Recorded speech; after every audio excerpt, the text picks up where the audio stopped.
Yeah, how's it oaks and how's it chicks? That's the way we say right here in SA, particularly in my neck of the woods, Alberton. Hope you guys are doing well, man.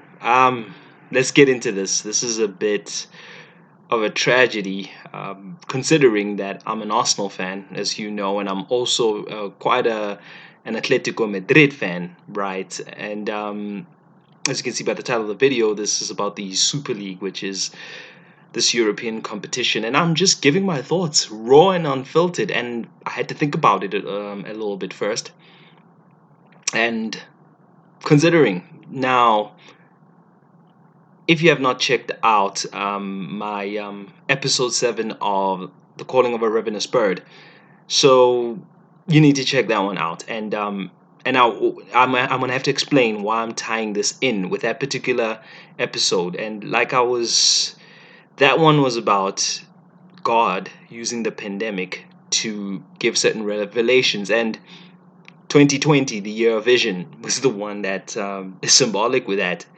And here you go. Things are just now coming to the fore and getting seen and putting out into the open. Now, of course, I could be labeled as a conspiracy theory, and now this is not something that was particularly shown to me by God, but I will say this much, that up until a month ago, I think, remember when I had the whole issue with there was a company out in London that I had an issue out with, and I was supposed to do the MasterChef Toast video for that platform, and they then refused to publish certain interviews of gospel singers, okay? And they claimed, oh no, it's too religious. And then not only was it about they made it about the content, right? But here's the thing that went deeper.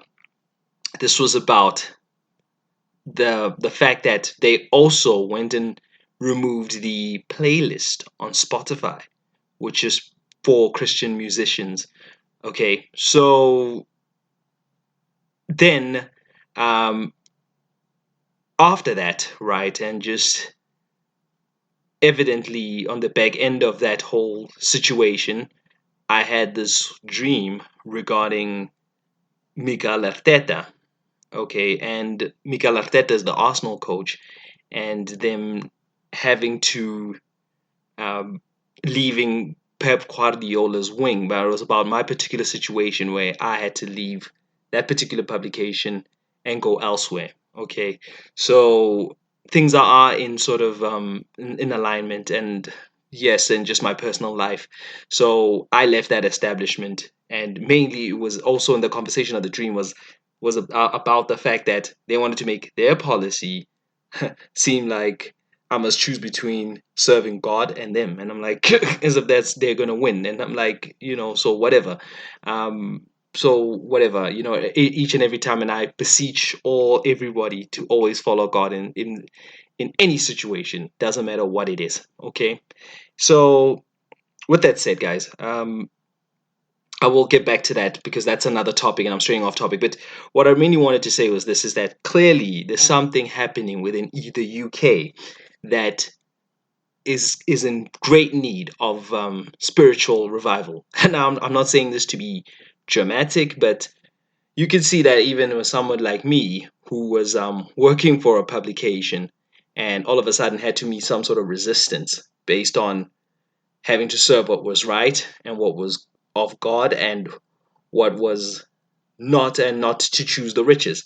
And I believe in this scenario over here is that I'm starting to see that, and where my own football club that I've supported since I was a young boy, and not just that one, Atletico Madrid, which I started supporting a few years after Arsenal. And I actually, when Diego Simeone, who's now the coach, was the captain of the team, by the way. He also went on to my Italian team, which is SS Lazio. Okay, and he ended up being a player over there. And fortunately, Lazio is not a super league team. They're just like mid-tier in terms of their category and their status in Italy. So even though they've done a few things and impressive runs, and particularly in the late 90s and early 2000s, they were quite competitive. And they've been sparsely here and then. They've been coming back, a little bit of a resurgence, to say they're not part of it. But I'm quite disappointed to see my La Liga team and my FA Premiership team being part of this, because let me tell you why. Let me tell you what's going on. So everyone, now we had these lockdowns. If you go back to my episode 7 of the Call of a Ravenous Bird, okay, you'll see that I spoke specifically about these whole lockdowns and everything, and having to be socially distanced, and having just to take a little bit of let's say a back seat, and having to take just a view, the little cautious view where you stand still and analyze everything and what is going on around the room, quote unquote, and see for yourself as to what is actually going on in this whole overall agenda, okay? And when they all of a sudden decided, when the Premiership decided to resume, but they were saying no fans, no fans, no fans to flock the stadium, what do you think they were trying to do? You don't think there was something else in this? And what I'm seeing here and is that they were truly trying to take a test run of what is now the way to be for live sports. That the main thing is this: is that when the fans, right? Even though they wanted to make money off of fans and everything, and the local fans, more so the ones in England, you saw Liverpool wanted to put up the ticket prices, and the Liverpool fans are not having it. They were like, okay, now we need to figure out a way of cutting out the local fans, because now we are foreign owners and we're now looking at the global market. So what are they testing? The streaming, and to see what the pay-per-view models are, because now they're proving to be more conducive and they have less drama, quote unquote. So now, because they're worried about Arsenal, and Arsenal now, and for a long time they were paying the highest they were the highest tickets in terms of price for a long time around England.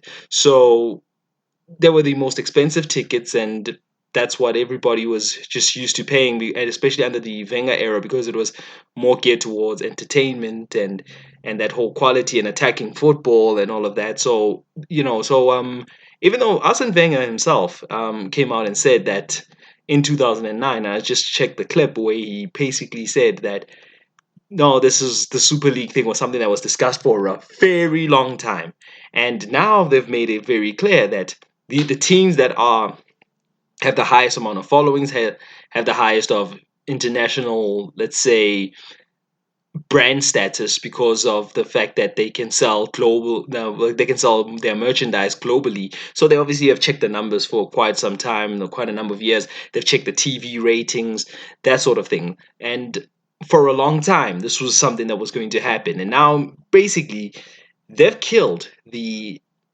FA Premiership package, right? With this doing this whole Super League thing. And the main thing was that they were saying that, and Arsene Wenger cited that the price of the Champions League and the money that's going into the Champions League is no longer conducive. But having said that, because I myself also work in entertainment, and I'll I'll keep you posted with whatever I do, and my music and everything. So you just hang in there, and I'll keep you posted. There's a number of changes happening on my end, but I have to say this: is that once you saturate yourself, the demand goes down. Because, like, let's say I have an artist, and I'm like, this is what I used to do, and I used to have a particular artist that I want, is that this artist of mine, this former artist of mine, I should say, stood in one market, stayed in one market for a very long time, meaning that the price that she could command when negotiating with a venue owner, or an event organizer or anything of the sort, was that she was only going to get a certain amount of money because she would not be able to draw a crowd that is interested enough. And I'm telling you guys, I do not think this is not going to end well. Even though they've already moved ahead with this, and these don't even pay attention to the politicians that are coming out saying, "Oh no, we should have protected this industry. We should have protected the Premiership. We should have protected the status of the leagues, and whether be it in La Liga." And I'm like, the thing is, the problem with La Liga is that I think a lot of the teams there, and this is not to include Atletico Madrid because they were always for the working class, but particularly more because Real Madrid is more the king's teams, considered the king of the royal, yeah, the team belonging to the royal family, and even so much so even of Barcelona, because Barcelona themselves, they kind of had, there was a time when they didn't have an official sponsor on that needed to be shown on their t-shirts for quite a long time, and that's because they also, I think, also were a bit of a state run team, meaning that they were a little bit of a parastatal or something of the sort. There was some sort of governmental funding that went into them, so they kind of had that status etched, I should say, and they have maintained their status quo for a while. So for them to transit to something else, to another, and to join an elite league was pretty much out the hands of the people, because now the politicians and the governors and all of that stuff can now make the decisions for something like a Real Madrid or Barcelona. And then the paradigm and the problem in the Premiership was that there was this um, international ownership, right? Whereas there were these consortiums or these mergers and all of these acquisitions that came through because people pretty much piled their money together and bought out all the local businessmen who would have run the so-called English teams, and something that they've long done. And it was never they never put a quota to it or anything of the sort, just to protect the industry. So therefore, what they're scared of over there is that Arsenal can move out of London and go, let's say, end up in Florida right now, in Tampa or something. They could decide to do that because Stan Kroenke did that with the St. Louis, and the Rams ended up going to LA, right, which is Los Angeles. So this is something that they're saying that now is a definite possibility of these whole global games and global dynamics. And I, for one, am an economic scholar, so I understand these things. And people must just pay attention to certain things and certain dynamics when it comes to certain things like companies, regulation, and the needing of protection of industries and localization of businesses, that sort of thing. So these things all go in tandem, and it's something that one needs to understand. And from that lens, and I'm also fortunate enough that I work in entertainment, which is a related industry, even though yes, this is sports and everything, but also it operates within the framework of media and entertainment. So yeah, and here's the thing though about the Premiership is that EPL, which is the English Premier League, was the biggest export in terms of um, the amount of reach and the demand of, let's say, merchandising or television rights, all of that stuff. Whereas England would be losing out quite significantly because these owners and these international people have now taken their big teams and moved them elsewhere. So yeah, now maybe they'll have to look at your Rolls Royces, or I don't know, is it Bentley as well? And a few of those that may be in the automotive industry to find their next biggest exports, because that's the Premiership gone for England, and that's going to affect their GDP quite significantly. To be quite frank with you and quite honest with you, if they decide to uproot the teams, and because the fans are not going to take it, the local fans are not going to take it, but what they've been able to do during the pandemic was that say that they used the virus to say no fans in the stadium, no fans in the stadium. Meanwhile, they were just testing out um, models and business models at that were conducive to them cutting out the local fans, like I said earlier, and now meaning that they can now have their own networks and set up their own networks, and people can now subscribe and have to watch that and pay a subscription fee to watch their favorite teams. So now they 100% control that. And that's the thing about distribution, is that distribution is about knowing that, okay, I can control how much I can put out, which is like an economic concept where it's like I control my output. Because I've got ownership of this, I can now decide how much I can release and I can show to certain fans and all that. Well, we'll see how successful it is, but all I can tell you now that I am more than convinced, and this is not something that was prompted to me to say, like I was saying to you, this is not a particular message that I'm just putting it like a normal opinion piece. And this is not necessarily something that was prophesized as such, but there are certain elements that you can see that I just described, the Miguel Arteta, and there was Josep Guardiola in that dream, by the way, where it was like where Arteta had to leave under Guardiola's wing because he needed to implement the teams. And Arteta and we pretty much almost the same age anyway. He turned he turned 39, and I'm about to turn 38 in June. So we pretty much the same age. He's like, yeah, it's just a few months older than I am. So, well, and hence why I just had to give this message out. And, and I was always a fan of Miguel Arteta. So he kind of stood for me and stood by me and what I'm also personally going through. And there's a big connection between me and football because I did actually pursue sports. If something that you may not know about me, but that's neither here nor there. I don't want to digress too much from this. But guys, like I said, just pay attention to the commerce, pay attention to what is going on right now in the world and everything else, and you can see that who this whole lockdown and everything was serving. It served the big businesses.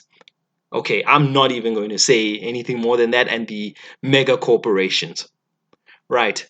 But anyway, guys, it's your boy Crispy T signing out. Much love and peace. Bye bye.